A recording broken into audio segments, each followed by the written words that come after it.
याला मी सांगतो डंके की चोट पर सांगतो 288 कशी येतील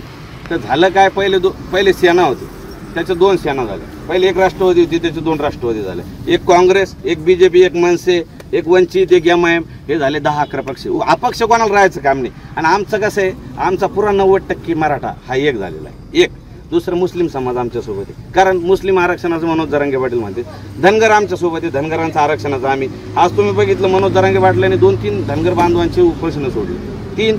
आमच्या सोबत बंजारा समाज ओबीसी आम्ही मराठी ओबीसी दे ना